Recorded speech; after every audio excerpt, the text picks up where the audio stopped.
好，大家好，我是王九，欢迎收看本期外测评。今天我们又在第一时间为大家带来 OPPO 刚刚发布的 OPPO Pad 2。Pad 2这个包装盒很切中我个人的这个审美啊，这种银灰色，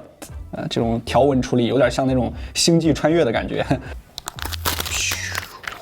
67瓦 SuperVOOC。这台是它的初代产品啊，这两个你 ID 刚一看到啊，就感觉不像是一个系列的产品。它这个镜头模组是横向放在了这个中间的位置，然后它后背直接做了一圈这个注塑条，很久没有见到过了。中框的部分呢，这次是和后背一体的，它采用的是一个星轨磨砂工艺，它以这个圆形的镜头为中心啊，有这种浅浅的一道一道的这种星轨纹。和后背一体的好处就是让这个机器整个的一体感啊，就要格外的好。之前的这种直角边呢，确实精致感更强一些。但是这种圆角处理，尤其是你横向握持的时候，这个掌心的手感啊，比之前是要好了一个档次。如果你之前是一代的用户的话，你一换上来，第一感觉就是这 ID 改变巨大，第二个就是哇，这块屏幕照之前提升也太多了吧，明显比上一代好一个档次啊！2800乘2000啊的一个 LCD 11.61寸，它是一块144赫兹的2.8K 的屏幕，所以在基础的清晰度上啊，就比之前好了不少啊。它是296的 PPI，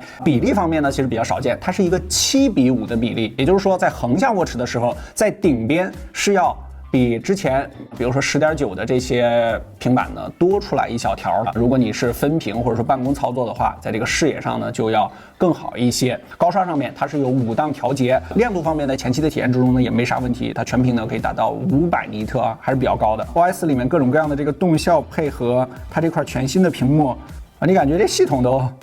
变得好用了不少。边框方面呢，也做到了4边等宽，然后它正面这个玻璃板到边缘过渡的部分，还有一个小的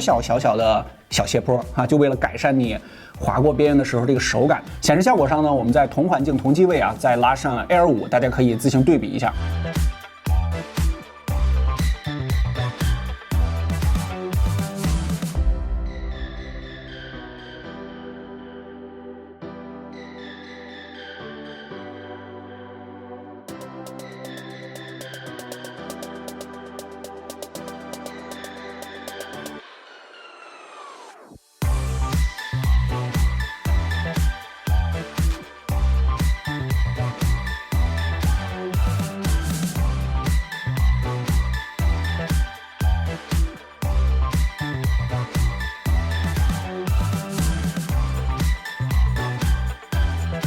在色彩模式里面有3档可选啊，生动、自然和专业。我们拿到这个版本，它默认是生动，整个的这个显色，尤其是在白色的时候会显得偏冷一些。不过它这个彩色的部分呢，会显得比较艳丽，尤其是这个降落伞的这些部分。如果你切换到自然的话呢，我觉得更加舒服一些啊。然后这颜色也没有那么艳。虽然它是一个 LCD 的屏幕，但是这次这个平板做的也确实很薄，连7毫米都没到啊，是6.54毫米。然后它是552克啊，1斤1两。电池方面啊，当然给的也就非常足了啊，接近1万毫安时啊，9510。性能配置方面直接给大家打出来啊，核心的是天玑9000。往年安卓阵营平板大多是中端优啊，今年开始卷旗舰处理器了。OPPO Pad 2娱乐度方面成功突破100万大关啊，平板更大的散热面积给了发哥更好的发挥空间。游戏实测啊，数据库3.0的原神最高画质下平均58.2帧啊，波动7.2啊，比起 Pad 10的42.3和华为 MatePad Pro 的49.4。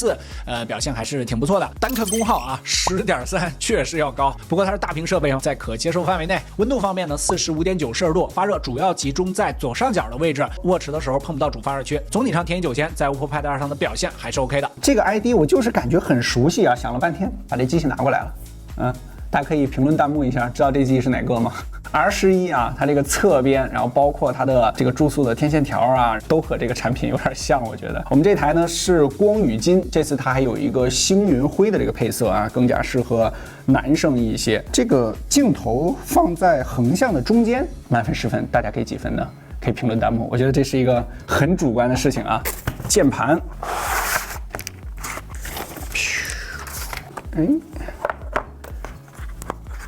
这说明书盒子别丢了啊！这里面是有一个替换笔尖的，它可以直接磁吸上去，然后把后面吸上去就 OK 了。然后笔、键盘手感啊，内部我让3、4个人啊都试了一下啊，这个反应都还是不错的。然后它下方呢也给了你一个小小的触控板这个圆形的图标一靠近哪个图标，它就会有一个 biu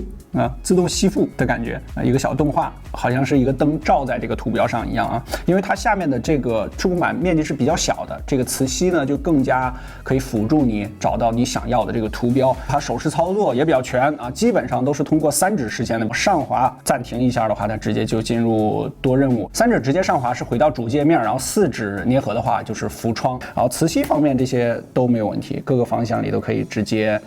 吸附。横向音量键的这一边呢，它是削平了一小块啊，但是在视觉上还有在触感上呢，并没有让你感觉差异很大，就是因为它要放这支笔啊，它这支笔这边也削平了一小点儿。在延迟上呢，这次官方表示是2毫秒啊，我们在前期的体验之中呢，确实比上一代这个体感上面要好了不少。我先写一个大家都会干的事儿是吧？肯定会点的啊，可能也是由于前期版本的原因啊，我们在这段时间的体验之中呢，有2次断触了啊，就是写着写着啊，突然它就连不上了，然后过了几秒钟之后，嘣，它又连上了。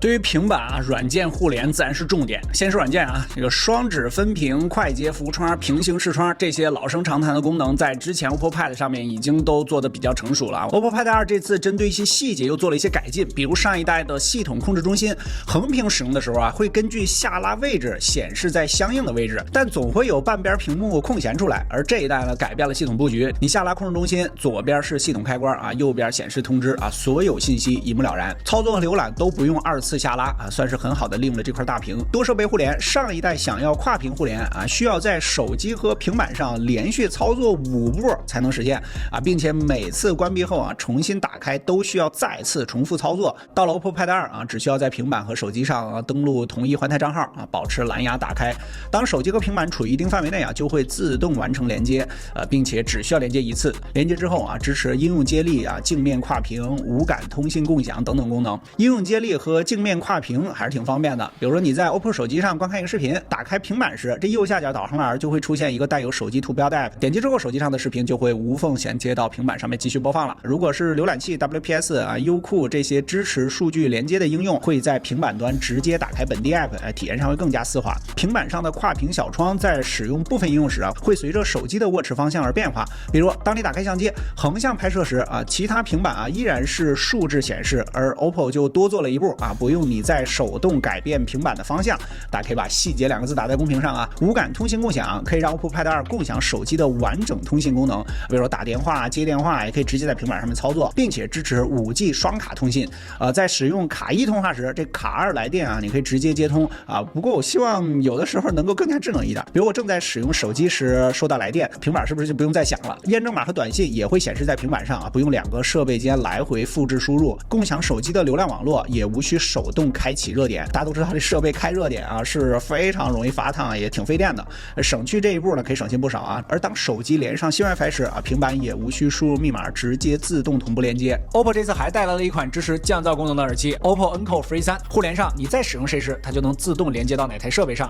耳机的相关设置也会同步到平板上很细节，值得点赞。整个互联功能体验下来，给我的感觉就是 OPPO Pad 2甚至可以在部分场景下直接忘掉手机了。比如说你考研办公使用平板时不需要再掏出手机，在2个设备间不停轮换，这样用起来还是更加方便一些。简单总结一下这次 OPPO Pad 2呢，整体的升级还是挺大的，因为之前的这款其实也挑不出来什么特别出彩的地方，就是比较平。但是这一次方方面面在质感上都有升级，包括它这些配件产品。还有一个大家非常关心的 LCD 屏幕边角偏暗的问题这个不是某个产品的问题还是要再次重复，它是这种材料的问题。我们这台如果在彩色界面你几乎看不出来，但是在纯白的时候，在它的这个左下角这个地方稍微有一点点偏暗。OK， 满分10分的话 ，OPPO Pad 2你给几分呢？欢迎大家评论弹幕。如果觉得本期视频对你产生了一点帮助，可否在下方给我们点个赞，特别感谢。更多的精彩，大家在全网搜索关注小白测评，不过今天我们下期视频再见，